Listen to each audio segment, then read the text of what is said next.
Hello everyone, welcome you all.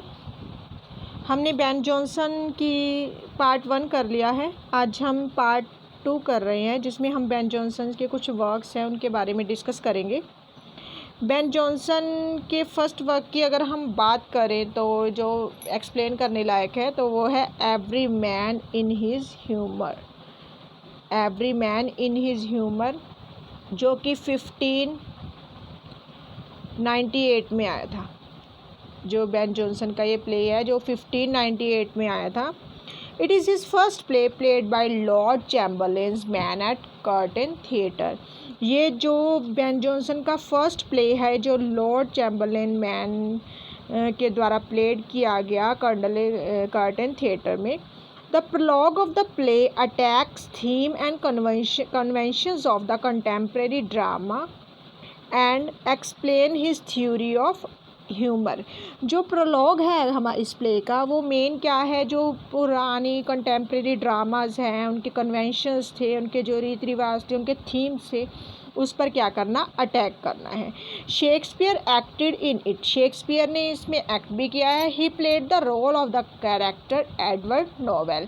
Shakespeare ने Every man in his Humour में काम किया है जो 1598 में आया था, और उन्होंने जो एक्ट किया था, जो रोल किया था, वो एडवर्ड नोवेल का था। नेक्स्ट अगर हम बात करें the character Bobadill. Bobadill is one of Jonson's greatest creation. जो जॉनसन की ग्रेटेस्ट क्रिएशन मानी जाती है, कौन सी मानी जाती है, बोबादिल का। अ बूस्टफुल कवर्डली सोल्जर, जो कि क्या है, एक बूस्टफुल बहुत शेखी मारने वाला सोल्जर है। Charles Dickens acted the role of Captain Bobadill. जो कवर्डली सोल्जर है उस रोल के रूप में चार्ल्स डिकन ने उसमें एक्ट किया है। Every man in his humour की अगर हम प्लॉट की बात करें तो in the prologue the speaker announces that the play was written due to the popularity of theatre. अगर हम इसकी प्रोलॉग की बात करें, स्पीकर ने खुद अनाउंस किया है the play was written due to the play क्यों लिखा गया, पॉपुलैरिटी ऑफ द थिएटर्स, क्योंकि थिएटर्स में बहुत ज़्यादा पॉपुलैरिटीज़ हो गई थी। The opening scene finds Knowell an old man at his house. जो ओपनिंग सीन है उसमें क्या है, नोवेल है, ओल्ड मैन है अपने घर में। ही टेल्स ब्रेनवॉर्म, उसने ब्रेनवॉर्म को बताया he servant to fetch his son Edward. उसने अपने जो ब्रेनवॉर्म है, सर्वेंट है, उसको क्या कहा भी, उसके बेटे एडवर्ड को लेकर आए। The father is happy that Edward is a scholar. Father खुश हैं कि एडवर्ड क्या है, एक स्कॉलर है। He himself once was but he does not approve of his son's taste for the fruitless art. He himself once was, वो भी चाहता था खुद, but he does not approve of his son's taste, पर उसने ये अपना जो अप्रूव नहीं किया जो उसका टेस्ट था फॉर फ्रूटलेस आर्ट, क्योंकि क्या थी ये, कोई भी फ्रूटलेस आर्ट थी उसकी, ये कोई भी उसको अच्छा रिजल्ट देने वाली नहीं थी। Master Stephen an easily duped countryman. Master Stephen है जो ईजली ड्यूप्ड कंट्रीमैन है। Then arrives to visit relatives, वो भी आते हैं रिलेटिव्स के पास। Knowell gives him advice on how to be a better man. Knowell उनको एडवाइस देते हैं भी अच्छा इंसान कैसे बना जाता है। Shortly thereafter Stephen departs, जल्दी ही स्टीफन चले जाते हैं। और सर्वेंट देन गिव्स नोवेल, जब सर्वेंट नोवेल को देते हैं a letter meant for Edward, एक लेटर जो कि एडवर्ड के नाम पे है। When he reads it, he realizes it is not for him. जब उन्होंने इसको रीड किया, उन्होंने रियलाइज़ किया कि ये उनके लिए नहीं है। And take offence at the impolite, और उन्होंने इसको ऑफेंस के रूप में लिया। Informal tone of the letter, he has the letter given to his son. उन्होंने जो लेटर है जो उन्होंने उनके बेटे वाला लगा था, decide he will encourage him. उन्होंने क्या फ़ैसला लिया कि वह उनको अनकरेज करेगा, उत्साहित करेंगे, बट नॉट फोर्स हिम, पर उसको फोर्स कभी भी नहीं करेंगे। To try to be a good man, कि वो एक अच्छा इंसान बने। The next scene of the act 1, next जो सीन है एक्ट 1 का, finds Edward receiving the letter. Edward को एक लेटर मिलता है and learning that his father has read it, और क्या पता लगता है, that his father has read it, कि उसके पिता ने यह पढ़ लिया है। स्टीफन एंटर, स्टीफन की एंट्री होती है, एंड हाज आस्क अबाउट द मैन, उस मैन के लिए बताते हैं, हु डिलीवर्ड द लेटर, जिसने ये लेटर डिलीवर किया था, who is now long gone, जो कि अब चला गया है। Stephen and Edward who are cousin, Stephen और एडवर्ड जो कि कज़न्स है, टॉक, बात करते हैं, then go to the city to meet the man who send the letter, वो सिटी जाते हैं उस मैन को मिलने के लिए जिसने ये लेटर भेजा है। Scene 3 introduce the characters Matthew and Cob. Scene 3 में कैरेक्टर की इंट्रोडक्शन होती है, दो कैरेक्टर्स की, जो कौन है, मैथ्यू है और कॉब है, एट द लेटर्स हाउस, उनके घर पे, जो पहले आए थे उनके घर पे। Cob talks about the respectable ancestors, Cob जो है, जो उनके एंसेस्टर्स हैं, पूर्वज हैं, उनके साथ बात करते हैं, उनके लिए बात करते हैं, talks about, and Matthew asks about locating a man named Captain Bobadill, और मैथ्यू किसके बारे में बात कर रहे हैं, जो एक कैप्टन बोबादिल है उसके बारे में बात कर रहे हैं। Whom Cob says is his guest, जिसको कॉब क्या कह रहे हैं कि वो उसके गेस्ट हैं। Matthew does not believe this, Matthew को इस बात पे विश्वास नहीं होता। Cob tells him the man slept on his bench the previous night, Cob उन्हें बताते हैं कि ये इंसान प्रीवियस नाइट, पिछली रात बेंच पर सो रहे थे। Cob ends the scene with the monologue, Cob ने इस सीन को एक मोनोलॉग के साथ ख़त्म किया, that tells of the drama in his house, जो क्या बताते हैं, ड्रामा के लिए बताते हैं जो उनके घर पर हुआ, and of Bobadill owing his money, और बोबादिल के पास जो पैसे हैं उसके बारे में। Scene 4 the final scene of the act 1, act 1 का फाइनल सीन है जो सीन 4 है, unfolds in Cobb's house, unfolds in Cobb's house, जो कहाँ होता है, कॉब्स के हाउस में, where Bobadill lies on the bench, जहाँ बोबादिल बेंच पर लेटे हुए हैं। Matthew and Bobadill talk and Matthew agrees not to mention that Bobadill spend the night there, Matthew and बोबादिल बात करते हैं, एंड मैथ्यू एग्रीज, मैथ्यू क्या एग्रीज करते हैं, क्या सहमति जताते हैं, नॉट टू मेंशन, कि वो नहीं बताएंगे, that Bobadill spends the night there, कि बोबादिल ने वहाँ नाइट स्पेंड की है। Matthew shares a new play, Matthew एक नए प्ले को शेयर करते हैं, which they discuss before leaving for a tavern, जो कि टैवरन पर जाने से पहले वो डिस्कस कर रहे थे। Act second opens in another part of the play, act second है जो अनदर पार्ट के साथ शुरू हो रहा है। Kitely a merchant enters along with his cashier, जो काइटली है एक मर्चेंट है जो कि कैशियर के साथ आते हैं। Cash and Kitely's brother in law, जो कैशियर हैं उनके साथ आते हैं कैश, जो कि कैटलेस के क्या है, किटलेस के ब्रदर इन लॉ है।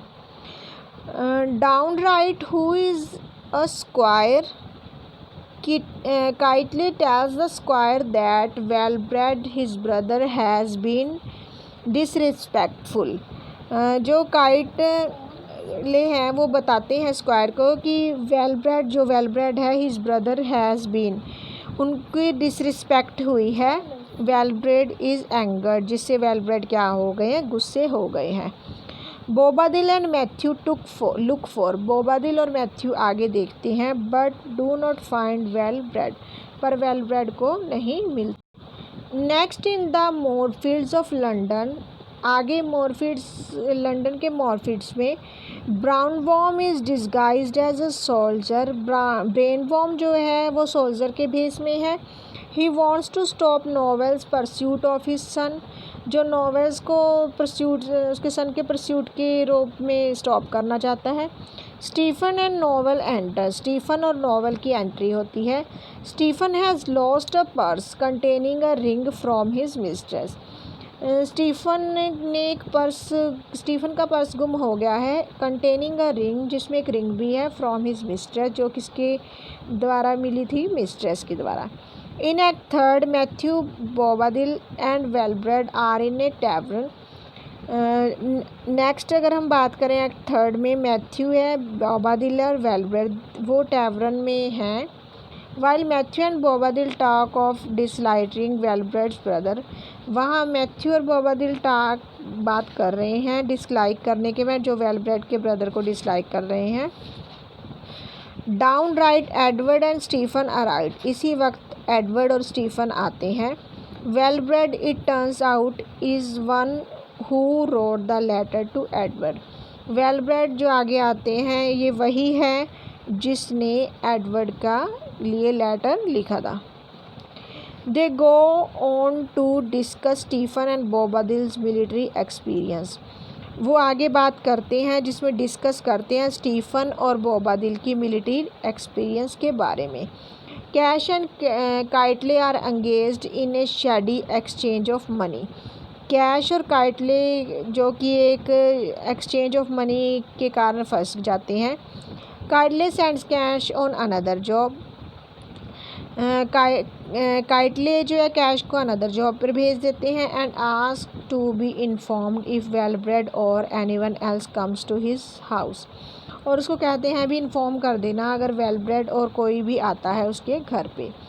एन अपसेट कॉप एंटर्स, एक अपसेट कॉप एंटर होता है। And cash tells him it is his humour that is making him feel distress, वो कैश टेल्स कहते हैं कि यह उनका मजाक था जो कि मेकिंग हिम फील डिस्ट्रेस, जिसने उनको डिस्ट्रेस फील करवाया। The next scene is Justice Clement's house, अगर नेक्स्ट सीन की बात करें तो जस्टिस क्लाइमेंट के घर पे होती है। Cob tells Kitely that some man have arrived, Cob ने काइटले को कहा है कि सम मैन हैव अराइव्ड, कुछ लोग आए हैं। And Kitely worries about his wife and sister, Kitely जो कि अपनी वाइफ और सिस्टर के लिए वरीड है। Giving in to their desires, जो मतलब उन्हें अपनी ब्रदर और उसकी वाइफ की चिंता है। Cob attempts to put his mind at ease, Cob उसको कहता है अटेम्प्ट अपना दिमाग शांत करने की कोशिश करता है, अटेम्प्ट कर रहा है। Cob also wants revenge, Cob भी बदला लेना चाहता है। As Bobadil has used his wife, जैसे बोबादिल ने उसकी वाइफ को यूज़ किया। Justice Clement and Roger his clerk arrive, justice Clement और रोज़र उसके क्लर्क जो आते हैं। Cob asked the justice to punish Bobadil, Cob justice को कहते हैं कि बोबादिल को पुनिश करे। But the justice order Cob jailed for his character and previous action, but the Justice Cob को ऑर्डर करता है देख के कि jailed for his character and previous action, जो उसने प्रीवियस एक्शन किए हैं उसके बारे में। नेक्स्ट अगर हम बात करें the final act takes place at the home of Justice Clement, जो फाइनल एक्ट है वो कहाँ होता है, जस्टिस क्लीमेंट के घर पे होता है। Knowell, Kitely, dame Kitely, Cash, Cob and some servant and, Knowell आते हैं, काइटले आते हैं, डेम काइटले आते हैं, कैश आते हैं, कॉब आते हैं और सम सर्वेंट्स आते हैं। They are trying to shift through the sequence of false message, जो कि एक फॉल्स मैसेज के थ्रू जुड़े हैं। दे हैव रिसीव, जो उन्हें मिला था। Bobadil and Matthew join the group, Bobadil और मैथ्यू ग्रुप को ज्वाइन करते हैं। And announce they have a warrant for Downright, और क्या अनाउंस करते हैं कि उनके पास वारंट है डाउन राउट के लिए। Stephen and Stephen Downright and Brainworm who is in disguise, जो कि भेस के रूप में है, ऑल्सो अराइव, वो भी आते हैं। Clement wants Brainworm jailed for not serving warrants in the right way. Clement क्या चाहते हैं, ब्रेनवॉर्म को जेल करने के लिए, क्योंकि for not serving warrants in the right वे, उनको सही वारंट्स नहीं मिले। ब्रेनवॉर्म reveals himself and his deceitful action are exposed. ब्रेनवॉर्म reveals himself, अपने आप को दिखाता है, अपने आप को साबित करता है, एंड हिज डिसीटफुल एक्शन, और उसके जो एक्शंस है वो एक्सपोज हो जाते हैं। In attempting to bring closure to everything, जो कि उसने हर एक चीज़ को एक साथ करने के लिए किया था। Justice Clement instructs every person to rid themselves for the emotions. Justice Clement क्या कहते हैं कि अपने आप को भी अपने इमोशंस से बाहर आओ, that were weighing them down and they start to celebrate, जो उन्हें डाउन कर रहे हैं, जो उन्हें क्या कर। आज की वीडियो के लिए इतना ही काफ़ी है, जो कि आज हमने डिस्कस किया है every man in his humour, जो कि 1598 में आई थी। एक एक चीज़ को बड़े ध्यान से करते रहिए, ज़्यादा लंबी वीडियो का कोई फ़ायदा नहीं है। जो लिटरेचर को बड़े ध्यान से पढ़ना चाहते हैं वो ज़रूर सुनेंगे सब वीडियोस को बड़े ध्यान से।